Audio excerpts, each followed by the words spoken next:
Welcome everyone to the Crash Course Basics section of the course. In this section of the course, we're going to have just a few lectures that provide a very basic overview for some of the libraries we'll be using throughout this course, such as NumPy, Pandas, Matplotlib, and Pandas built-in data visualization, as well as using scikit-learn for pre-processing data.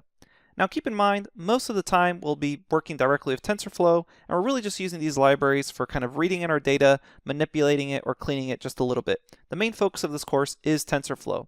And hopefully, before you've even started this course, you already have experience and worked with these libraries in the past. If you feel very comfortable with these libraries, feel free to just skip this section completely.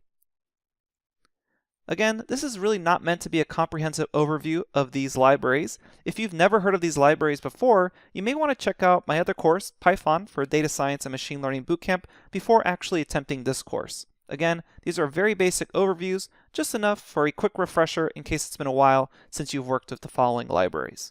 Okay, let's get started. I'll see you at the next lecture.